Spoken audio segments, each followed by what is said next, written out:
हमारे देश भारत में कई प्रोविडेंट फंड योजनाएं लागू हैं, जिनमें जीपीएफ या जनरल प्रोविडेंट फंड यानी कि सामान्य भविष्य निधि, ईपीएफ या एम्प्लॉयज प्रोविडेंट फंड यानी कि कर्मचारी भविष्य निधि और पीपीएफ या पब्लिक प्रोविडेंट फंड यानी कि लोक भविष्य निधि शामिल है। भविष्य निधि यानी प्रोविडेंट फंड या पीएफ वह शब्द है जिसका जिक्र हर शख्स की नौकरी पेशा जिंदगी में कभी न कभी होता ही है और हर नौकरी पेशा शख्स का किसी न किसी तरह की पीएफ योजना से जुड़ाव भी होता है। प्रोविडेंट फंड से जुड़ी योजनाओं का मकसद रिटायरमेंट यानी सेवानिवृत्ति के बाद की जिंदगी खुशहाली से बिताने की खातिर थोड़ी रकम जोड़ने का अवसर प्रदान करना होता है। इन योजनाओं में नौकरी के दौरान नियमित रूप से निवेश करना पड़ता है और उसी निवेश की बदौलत रिटायरमेंट पर कर्मचारी को एक मुश्त रकम मिल जाती है। मोटे तौर पर पीएफ की सभी योजनाओं का प्रमुख उद्देश्य रिटायरमेंट के उपरांत कर्मचारी की वित्तीय सुरक्षा सुनिश्चित करना होता है। आज की रिपोर्ट में हम बात करेंगे कि ईपीएफ, जीपीएफ और पीपीएफ खाते में क्या अंतर होता है और जानते हैं कि आपके लिए कौन सा ज्यादा फायदेमंद है। नमस्कार, मैं विजयश्री स्वागत करती हूं आपका यूबी न्यूज में, जहां हम न सिर्फ खबरें लाते हैं बल्कि उसका बारीक और सटीक विश्लेषण भी करते हैं। भविष्य निधि योजनाओं के तहत कर्मचारी को हर महीने अपनी तनख्वाह में से एक हिस्सा भविष्य निधि खाते में जमा करना पड़ता है, जो रिटायरमेंट पर ब्याज सहित उसी को एक मुश्त मिल जाया करता है।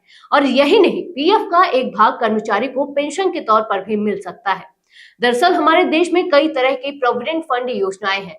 सामान्य भविष्य निधि यानी कि जनरल प्रोविडेंट फंड या जीपीएफ, कर्मचारी भविष्य निधि यानी कि एम्प्लॉयज प्रोविडेंट फंड या ईपीएफ और लोक भविष्य निधि यानी कि पब्लिक प्रोविडेंट फंड या पीपीएफ। आइए जानते हैं क्या है जीपीएफ यानी सामान्य भविष्य निधि। जनरल प्रोविडेंट फंड या जीपीएफ या सामान्य भविष्य निधि योजना सिर्फ सरकारी कर्मचारियों पर लागू होती है। सरकार के लिए 1 साल या उससे अधिक लगातार सेवारत रह चुका प्रत्येक अस्थायी कर्मी, प्रत्येक स्थायी कर्मचारी तथा सेवानिवृत्ति के उपरांत फिर काम पर रखा गया पेंशन धारक कर्मी जो कंट्रीब्यूटरी प्रोविडेंट फंड या सीपीएफ या अंशदायी भविष्य निधि में शामिल होने की अर्हता नहीं रखता, जीपीएफ खाता खोल सकता है।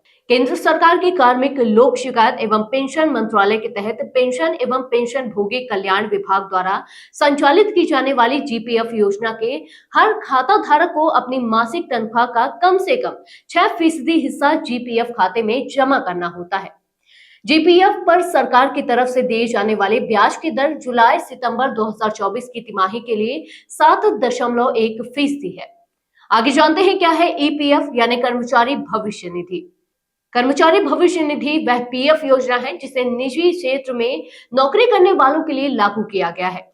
इसे केंद्र सरकार की रिटायरमेंट फंड संस्था कर्मचारी भविष्य निधि संगठन यानी एम्प्लॉयज प्रोविडेंट फंड ऑर्गेनाइजेशन या ईपीएफओ द्वारा संचालित किया जाता है।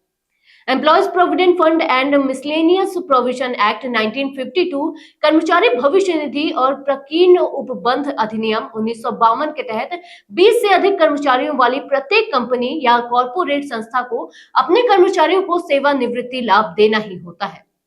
मौजूदा ईपीएफओ नियमों के अनुसार हर कर्मी को अपने मूल वेतन और महंगाई भत्ते यानी कि basic salary and dearness allowance का 12% हिस्सा यानी कि जिसकी अधिकतम सीमा 15,000 रुपए तय की गई है, हर माह प्रोविडेंट फंड अकाउंट में जमा करना पड़ता है और कर्मचारी को नौकरी पर रखने वाले यानी एम्प्लॉयर को भी एन वही राशि कर्मी के खाते में जमा करनी पड़ती है। एम्प्लॉयर द्वारा अंशदान के रूप में दी गई यानी कि 12% राशि में से 8.33% एम्प्लॉयज पेंशन स्कीम यानी कर्मचारी पेंशन योजना या ईपीएस में जमा होती है और शेष 3.67% भाग ईपीएफ में निवेश किया जाता है, जिसमें जमा पर वित्त वर्ष 2024 व 25 के लिए ब्याज दर 8.25% है।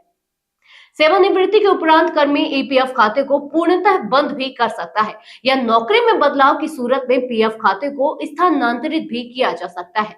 नौकरी पर रहने के दौरान भी ईपीएफ खाते से आंशिक निकासी मुमकिन होती है, लेकिन कर्मी को निकासी की अनुमति केवल चुनिंदा कारणों से ही दी जाती है, जिनमें ऋण की अदायगी, घर खरीदना या बनाना, परिवार के किसी सदस्य या सदस्यों का उपचार करवाना और बेटी की शादी जैसी वजहें शामिल है।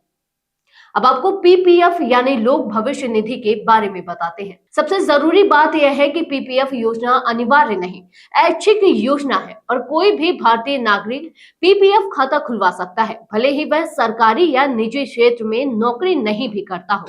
पीपीएफ खाते में प्रत्येक वित्त वर्ष में न्यूनतम 500 रुपए और अधिकतम 1,50,000 रुपए जमा किए जा सकते हैं। इस रकम को एक या अधिकाधिक 12 किश्तों में खाते में जमा किया जा सकता है। पीपीएफ अकाउंट को रिटायरमेंट तक चलाया जाना जरूरी नहीं होता, बल्कि इसकी मैच्योरिटी अवधि 15 वर्ष होती है। वैसे पीपीएफ अकाउंट खोलने वाला चाहे तो पीपीएफ खाते को 5-5 साल के ब्लॉक में एक्सटेंड कर सकता है। पीपीएफ अकाउंट खुलवाने के 7वें वित्त वर्ष से आंशिक निकासी भी मुमकिन होती है। पीपीएफ अकाउंट में जमा राशि पर दिए जाने वाली ब्याज की दर केंद्र सरकार हर तिमाही में निर्धारित किया करती है और पीपीएफ अकाउंट पर दिए जाने वाले ब्याज की मौजूदा दर 7.1% है। तो यह थी हमारी आज की खास रिपोर्ट। आपको ये कैसी लगी, अपने विचार हमसे साझा करें। वीडियो को लाइक शेयर करें, साथ ही चैनल को सब्सक्राइब करें। यूबी न्यूज लाता रहेगा आपके लिए देश विदेश से जुड़ी ऐसी ही तमाम खबरें। तब तक के लिए धन्यवाद।